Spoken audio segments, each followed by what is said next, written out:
Lahat ng service niya. Pagdating ko siya na rin, nakakalas na rin lahat.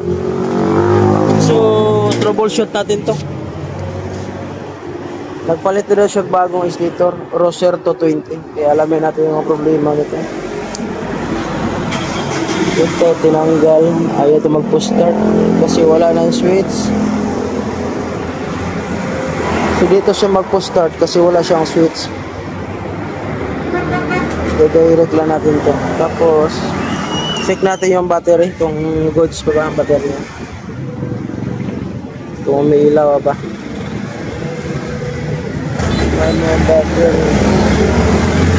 So number 1 check, fuse. Fuse.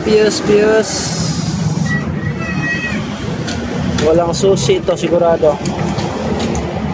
Wala siyang susi dala. Kalas na oh.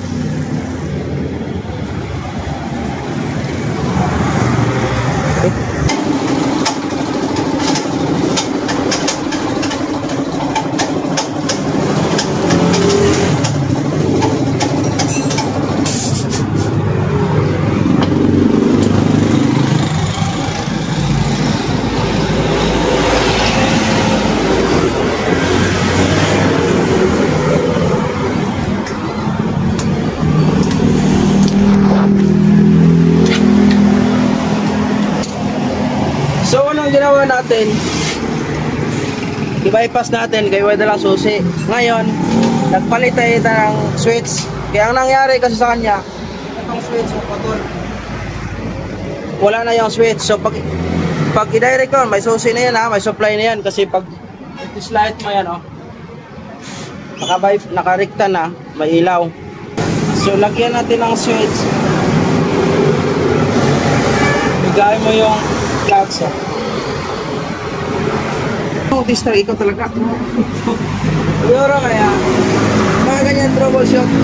Trouble natin, paganahin natin. Huwag mo lang isipin dito kung mayroon to supply. Ngayon, ang gagawin natin, dahil na-convert siya, tanggalin mo natin itong ginawa niya. Kahit hindi ko tanggalin, wala naman nakakonekta. Walang problema. So lagyan natin ito ng CDI.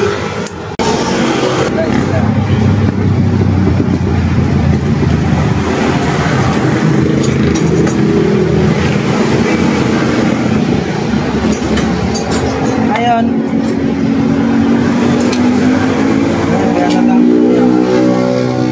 kailangan natin makita natin yung kuryente na may lalabas na kuryente kasi hindi talaga umandar motor niya.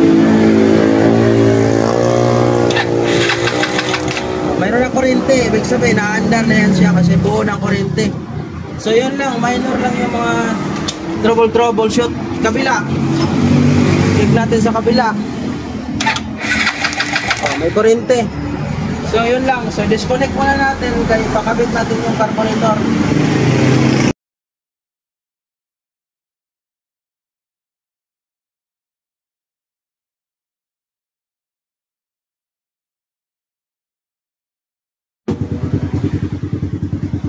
Ano yung trabaho na pinisot?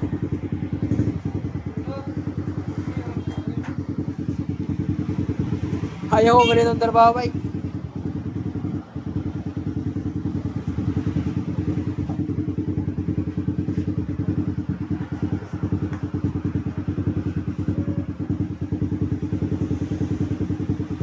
Dahil lang.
Naano ko magtrabaho ako.